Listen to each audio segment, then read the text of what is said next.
Hello বন্ধুরা, তোমরা সবাই কেমন আছো? আশা করছি খুব ভালো আছো। আমিও তোমাদের আশীর্বাদে ভালোই আছি। দেখো, আজকে একটু ক্ষেত থেকে শাক তুলে নিয়ে আসলাম।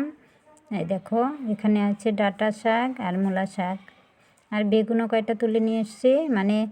এই পাতাগুলো তো শাক বানাবো, আর মূলার ডাঁটিগুলো যে আছে ওগুলো দিয়ে না, আর বেগুন দিয়ে এগুলো একটু চচ্চড়ি বানাবো। তার জন্য ক্ষেত থেকে তুলে নিয়ে আসলাম। মূলাটাও দিয়ে দেবো চচ্চড়ির মধ্যে, ভালো লাগবে। আমাদের ক্ষেত থেকেই তুলে নিয়ে এসেছি। দেখো, মূলাটা ভালোই বড় হয়েছে, আর শাকগুলো না ভালোই আছে। তার জন্য ভাবছি শাকগুলো একটু মানে রান্না করব।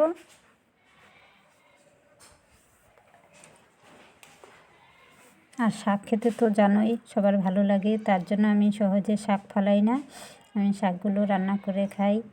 আর বেগুনও হয়েছে আমাদের খেতে। দেখো, আরও বড় বড় আছে, এগুলো না একটু বেকাতেরা আছে, তো তার জন্য তুলে ফেললাম। এগুলো রান্না করে ফেলবো আজকে, তার জন্য নিয়ে এসেছি।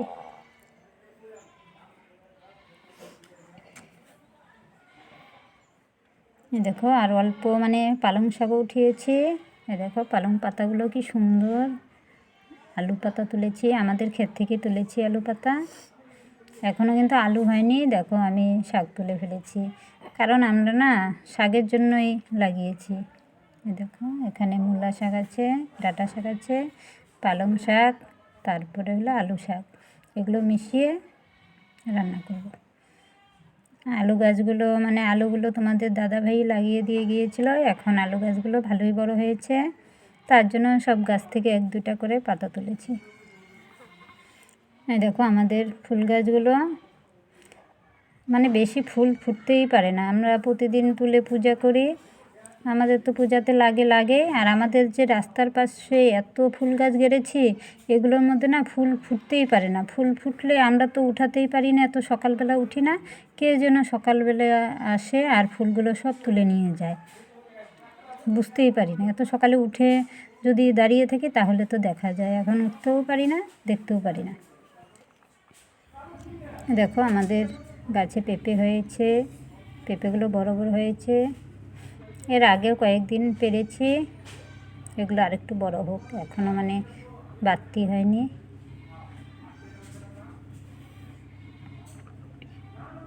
ছোট ছোট গাছে ফল হলে না খুব ভালো লাগে। দেখো, আর নিজের গাছের জিনিস তো জানোই।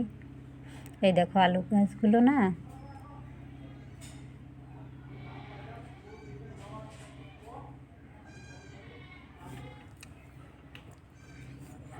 ভালোভাবে না দেখা যাচ্ছে না। এখন একটু সন্ধ্যার মতো হয়ে গেছে, আর কুয়াশা কুয়াশা পড়েছে না, তার জন্য কীরকম ঘোলা ঘোলা দেখা যাচ্ছে। দেখো, আলু গাছগুলো বড় হয়েছে, এখানে ভালো করে পরিষ্কার করে মাটি দিতে হবে।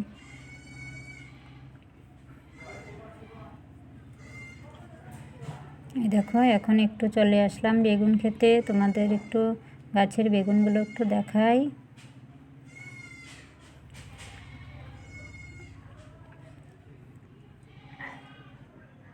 দেখো, মূলা গাছে ফুল চলে এসছে, এগুলো ফুল হয়ে গেছে, এখন এগুলো আর খাওয়া যাবে না। দেখো, বেগুন গাছে কত বড় বড় বেগুন হয়েছে, এতটুকু গাছে এত বড় বেগুন হয়েছে বোঝাই যায় না। এগুলো নিচে ঢাকা থাকে তো পাতা দিয়ে, তার জন্য দেখা যায় না বেশি। দেখো, কেউ বুঝতেই পারবে না যে এত বড় বড় বেগুন হয়েছে।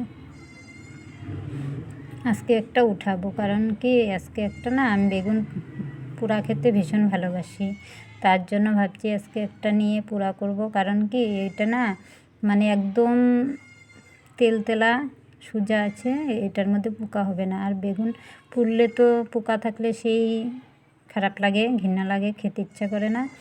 তার জন্য এটা আজকে তুলে নিয়ে যাবো, এটাতে মনে হয় পোকা নেই। দেখো, সব গাছে একটা দুটা করে হয়েছে। দেখো, বেগুনগুলো কি সুন্দর বড় বড় না। নিজের গাছের জিনিস হলে না দেখতে একটা দেখতেও যেরকম ভালো, খেতেও এরকম মজা। আর দেখো, সোনু আমাকে না চাদর নিতে দিবে না। আমি যখনই চাদর গায়ে দেবো তখনই ও আমার কাছ থেকে টেনে নিয়ে চলে যাবে। চাদর আর ওড়না আমাকে নিতেই দিবে না। ও ভাবে আমি চাদর গায়ে দিলে হয়তো কোথাও যাব, ওড়না নিলেও ভাবে কোথায় চলে যাব, তার জন্য ও চাদর ওড়না টেনে নিয়ে চলে যায়। ভীষণই পাজি, মানে সারা দিন রাত ওর পিছনেই আমাদের চিল্লাচিল্লি করতে হয়। এই দেখো বেগুনটা এনেছি, এখন রাত, এখন মানে রাত্রে এটা পোড়া দেব। এখনই মানে পুড়ে ভাত রান্না বসিয়ে দিয়েছি, আজকে বেগুন পোড়া বানাবো, আর দুপুরবেলা সবজি আছে। আমাদের তো উনান নেই, আমি গ্যাসের চুলার মধ্যেই পুড়ব। দেখো বেগুনটার মধ্যে যদি একটু সর্ষের তেল মানে মেখে নিই তাহলে পুড়তেও ভালো হয়, আর পোড়ার পরে যে ছালটা ওটাও ভালোভাবে উঠে যায়। আর যদি তেল না দিই তাহলে চামড়াটা না একদম পুড়ে যায়, উঠাতে অসুবিধা হয়। আমি গ্যাসের মধ্যেই বেগুন পুড়ে খাই, কী করব, আমাদের তো উনান নেই। দেখো বসিয়ে দিয়েছি, মানে গ্যাসটা একটু কম করে যদি বেগুনটা উপরে রাখো তাহলে আস্তে আস্তে পোড়া হয়ে যাবে, আর ভিতরটাও ভালোভাবে পোড়া হয়ে যাবে। বেশি টাইম লাগবে না, 2-4 মিনিটের মধ্যে হয়ে যাবে। দেখো কি সুন্দর পোড়া হয়ে যাচ্ছে। তেলটা না দিলে না উপরের চামড়াটা একদম মানে পুড়ে যেত, তেল দেওয়াতে বেশি পুড়বে না আর ঝুলতেও ভালো হবে। আর তোমরা যদি বেগুন মানে পোড়া খেতে চাও তাহলে এইভাবে তেল মেখে পুড়বে, গ্যাসের মধ্যেই পুড়বে, কোনো অসুবিধা নেই। গ্যাসটা একটু কম করে দিবে, তাহলেই দেখবে ভালোভাবে পোড়া হয়ে যাবে। দেখো আমার এটা মানে পোড়া হয়ে গেছে, একদম তুলতুলে হয়ে গেছে। এই দেখো চামড়াটা ফেটে ফেটে গেছে। এটা পুড়ে তারপরে ছুলে তারপরে না এটা সর্ষের তেল দিয়ে লঙ্কা কুচি কুচি করে কাটবো, পেঁয়াজ কাটবো, এটা কড়াইতে ভালো করে লবণ দিয়ে পেঁয়াজ লঙ্কা দিয়ে তেল দিয়ে ভেজে নেব, তাহলে খেতে ভালো লাগবে। এই দেখো কি সুন্দর হয়ে গেছে পুরা।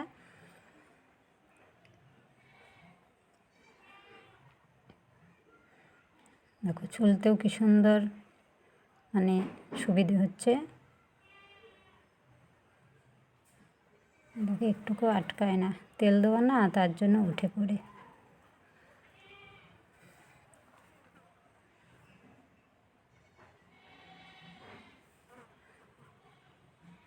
যদি ভিডিওটা ভালো লাগে তাহলে অবশ্যই একটি লাইক দিও, আর যারা মানে নতুন এসেছো আমার চ্যানেলে তাহলে চ্যানেলটি সাবস্ক্রাইব করে আমার পাশে থেকো। আমিও সবসময় তোমাদের পাশে আছি। নতুন পুরনো বন্ধু সবাইকে বলি পাশে থেকো সবাই সবার, আমিও সবার পাশে থাকবো। দেখো আমার ছোলা হয়ে গেছে, আর বেগুনটা দেখো একদমই মানে খুব ভালো, পোকা টোকা কিচ্ছু নেই। দেখো কি সুন্দর তুলতুলে।